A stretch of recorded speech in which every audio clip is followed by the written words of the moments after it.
Conversamos con el economista y profesor de la Universidad Central de Venezuela, Luis Crespo, sobre la práctica de bonificaciones en Venezuela que por supuesto anula el salario mínimo y el resto de las reivindicaciones laborales de los trabajadores en Venezuela. Ellos no fueron consultados y tampoco están de acuerdo con esta práctica.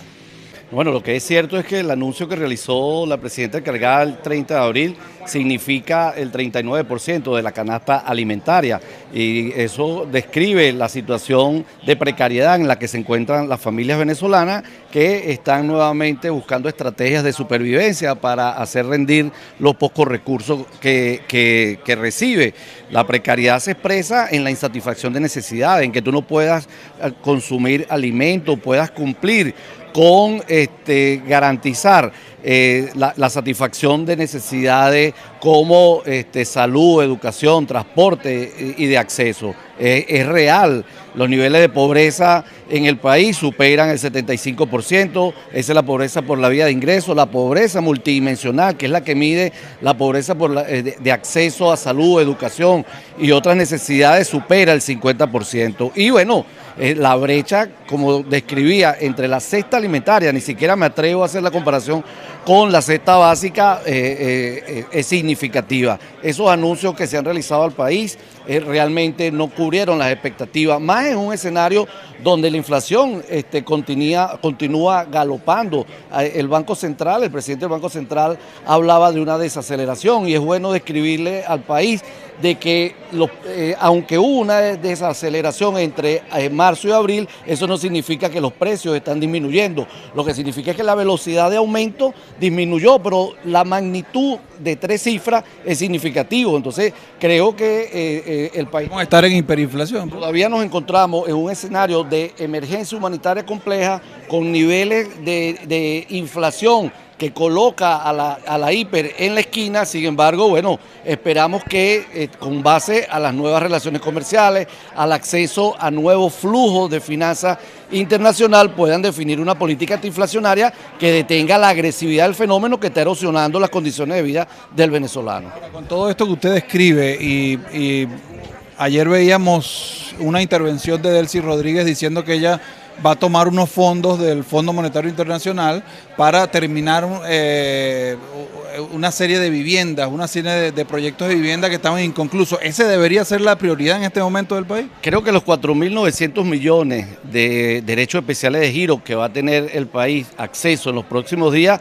deberían dar respuesta a necesidades fundamentales como el tema de la salud, como el tema de condiciones de vida inherentes a superar la emergencia humanitaria compleja que todavía persiste en el país. Creo que realmente el desarrollo o los anuncios en política económica tienen mucha tarea pendiente. Aquí hay que optimizar y sanear las finanzas públicas y es una responsabilidad de la política fiscal. El Banco Central, que es el responsable de la inflación en el país y no los salarios. De hecho, hoy tenemos 1.512 días que no se realiza un ajuste salarial y la inflación supera el 600%. Creo que es un elemento que permite demostrar que ese no es el núcleo de la inflación en Venezuela. El núcleo de la inflación es la indisciplina monetaria del Banco Central que ha intoxicado de liquidez monetaria al sistema monetario venezolano. Entonces es allí donde tienen que concentrarse a desarrollar políticas que permitan estabilizar esas variables, no estabilizar el tipo de cambio, no estabilizar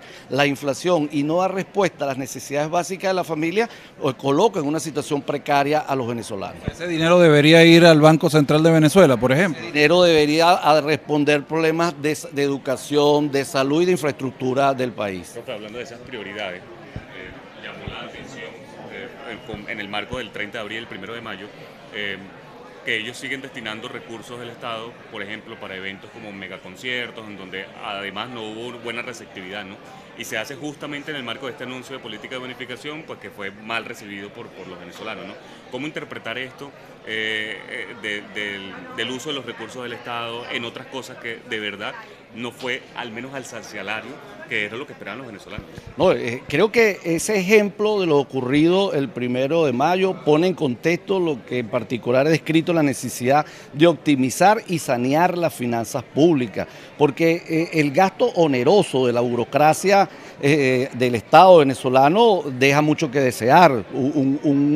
Un gobierno que se comporta de manera desproporcionada en el uso de los recursos, lo que define el profesor Gregorio como un gobierno rico, mientras que desarrollas una política hacia los trabajadores y hacia la familia de exigencias en la pobreza. Entonces es una contradicción y creo que es parte de las tareas que tiene aquí hay que sanear las finanzas públicas, aquí hay que optimizar el gasto público, porque bueno, así como lo ocurrido el día 1 de mayo, bueno, semanas atrás presentaban en los tribunales a un ministro que ellos mismos acusaban de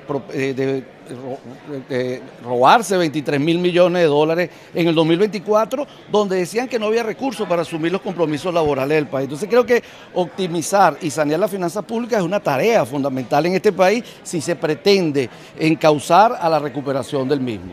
Profesor, el New York Times publicó un reportaje donde habla de que la década anterior, por cada $2 que ingresaban al país, se robaron $1, bueno, en la administración pública. O sea, aquí estamos hablando de que en el país el saqueo fue fue grandísimo el saqueo que hicieron estas personas con el erario público. Bueno, yo creo que aquí hay una tarea pendiente en la Contraloría del país, en que los órganos de control funcionen, en que los equilibrios de poderes vuelvan. Cuando se habla de una crisis institucional en Venezuela, estamos incluso observando hacia ese sentido. El papel entre el Ejecutivo y el Legislativo, o sea, el Legislativo debería cumplir su labor contralora, en la Contraloría General de la República, toda la institucionalidad venezolana hay que mirarla, hay que sanearla, hay que reconstruirla, hay que actualizarla, porque si no ocurren ese tipo de desviaciones que significan el desequilibrio de poderes y la crisis institucional. Cuando tú revisas, por ejemplo, el análisis sobre las expectativas del tipo de cambio, cuando hablamos de las expectativas es la posibilidad del comportamiento del mercado, pero también la crisis y la credibilidad sobre la institucionalidad que te genera nerviosismo y presiona la oferta y la demanda en ese mercado. Entonces, sí, en el país está presente un problema institucional, un problema de que se cumplan el contrato social, el caso de la Constitución y todas las legislaciones inherentes a el uso de las finanzas públicas. Estamos hablando de un país donde ha ingresado más de $1 billón en los últimos 27 años y que bueno, cuando tú ves a tu alrededor lo que queda es una crisis social, una crisis de servicio que bueno, pareciera que el dinero se esfumó.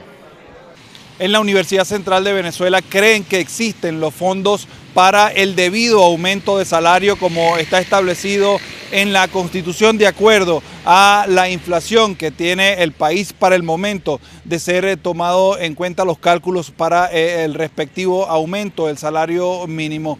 Creen que hay que reinstitucionalizar el país para que exista una debida contraloría sobre los fondos públicos. Desde Caracas, Fernando Tineo.